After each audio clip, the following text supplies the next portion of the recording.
हम देखते हैं कि यामोशी इस वक्त काफी ज्यादा बुरी हालत में गोकू को अपने पास बुलाता है और तभी गोकू यामोशी को देखकर बोलता है, यामोशी, लेकिन भला कैसे? इतनी बुरी हालत भला तुम्हारी किसने करी? हम देखते हैं कि यामोशी इस वक्त काफ़ी ज़्यादा बुरी हालत में होता है और तभी वो गोकू से कहता है, वो सब छोड़ो, लेकिन मुझे एक बात बताओ, क्या तुम पागल हो गए हो? क्या तुम उधर जाने के बारे में भला सोच भी कैसे सकते हो? तभी इसी के ऊपर गोकू यामोशी से कहता है, मुझे माफ़ करना यामोशी, लेकिन मैं उधर जाकर रहूँगा। मुझे उधर जाने से कोई भी नहीं रोक सकता, समझे? उन्होंने जो भी हमारे मल्टीवर्स के साथ किया है, मैं उसके लिए उनको कभी नहीं माफ़ करूँगा। लेकिन उससे पहले मुझे इस वक्त तुम्हें अभी यहाँ पर ही हील करना होगा। हम देखते हैं कि गोकू यामोशी को हील करने की कोशिश करता है, लेकिन वो चाहकर भी ऐसा बिल्कुल भी नहीं कर पाता। तभी इसी पे यामोशी कहता है, तुम जितना सोच रहे हो मैं उतनी आसान तरीके से बिल्कुल भी नहीं हील होने वाला, समझे? मैं कई तरीके की गॉड हीलिंग टेक्निक को जानता हूँ, लेकिन मेरे ये जख्म काफ़ी ज़्यादा असली हैं और ये मुझे काफ़ी ज़्यादा तकलीफ़ दे रहे हैं। गोकू, यहाँ पर एक सैयन आया था आरिमा नाम का, उसने ही हमारे मल्टीवर्स को ख़त्म किया है और मैंने अपने मल्टीवर्स को बचाने की कोशिश करी, लेकिन मैं ऐसे चाहकर भी कुछ भी नहीं कर पाया। उसने हमारे मल्टीवर्स के साथ ही मुझे ख़त्म होने के लिए उधर ही छोड़ दिया था, इसलिए मेरी इस समय पर ये हालत हुई है। तभी इसी के ऊपर गोकू यामोशी से कहता है, मुझे एक बात समझ में नहीं आ रही यामोशी, भला एक सैयन उन लोगों का साथ भला कैसे दे सकता है, वो भी हमारा मल्टीवर्स खत्म करने के लिए? तभी इसी के ऊपर यामोशी कहता है, मुझे इसके बारे में खुद कुछ समझ नहीं आ रहा। मैं आरिमा को पहले से जानता था, उसका बर्ताव, यही बर्ताव उसका शुरुआत से था और यहाँ तक तो मैं नहीं, अकुमो भी उसको जानता था और बल्कि तो अकुमो भी उसको ट्रेन करके शक्तिशाली बना रहा था।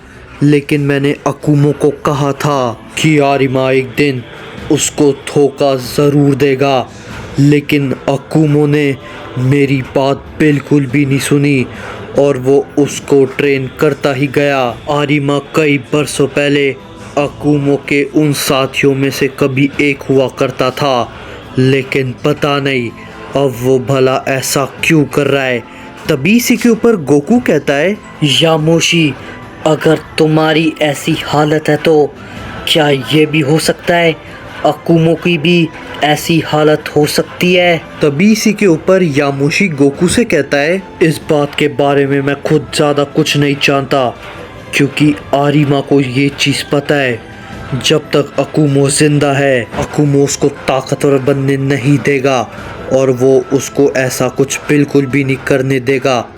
क्या फिर ऐसा हो सकता है उसने इसी वजह से अकुमो को मार दिया हो, लेकिन मैं इस बारे में अभी कुछ भी नहीं कह सकता। तभी इसी के ऊपर गोकू कहता है, ठीक है, तो तुम यहीं पर आराम करो, मैं जा रहा हूँ उस ओमनी लॉर्ड पैलेस पे। तभी ये कहने के बाद गोकू तुरंत ही वहाँ से जाने लगता है, लेकिन तभी हम देखते हैं कि यामोशी एकदम से गोकू के सामने आ जाता है और तभी वो गोकू से कहता है, बेवकूफ़ी मत करो गोकू, अगर हम चाहें हमारे पास अभी भी एक उम्मीद है, हम अपने मल्टीवर्स को वापस ला सकते हैं, लेकिन अगर तुम ये बेवकूफ़ी करने चाहते हो तो हम अपनी वो एक उम्मीद भी हो सकता है शायद खो दे। तभी ये सुनकर गोकू कहता है, यामोशी, मेरे रास्ते से हट जाओ, मैंने जो एक बात ठान ली वो मैं बिल्कुल भी नहीं छोड़ता उसके बाद। और तभी हम देखते हैं कि गोकू यामोशी के ऊपर अपना एक हमला कर देता है, लेकिन यामोशी गोकू के हमले को अवॉइड कर देता है और तभी यामोशी कहता है, मेरी बात को समझो गोकू और भूलो मत मैं कौन हूँ। भले ही मैं इस वक्त जख्मी हूँ और चोटिल भी, लेकिन मैं अभी भी तुम्हें हरा सकता हूँ। और जो तुम बात समझ के उधर जा रहे हो ये बिल्कुल भी नहीं होने वाला। आरिमा सच में बहुत ही ज़्यादा ताकतवर है और रायगासु भी काफ़ी ज़्यादा ताकतवर है।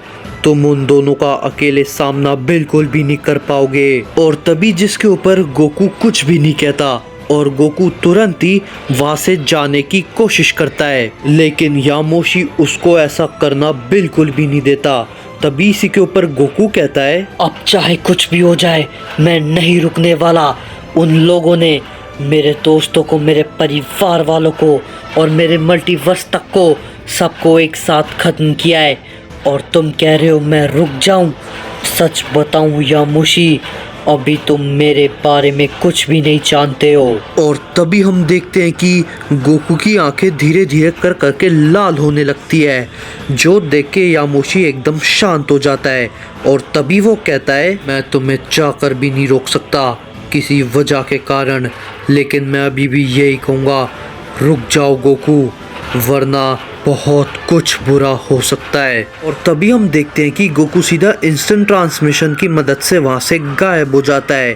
तभी ये देखकर यामोशी कहता है, नहीं गोकू, तुम मेरी बात को क्यों नहीं समझ रहे? तुम उन तीनों का सामना बिल्कुल भी नहीं कर सकते। अगर तुम बाय चांस एक को हरा भी देते हो तो उन बचे हुए दो का तुम सामना बिल्कुल भी नहीं कर सकते। उन तीनों का सामना तुम अकेले बिल्कुल भी नहीं कर पाओगे गोकू। तुम इस बात को बिल्कुल भी नहीं समझ पा रहे हो। आखिर भला क्यों?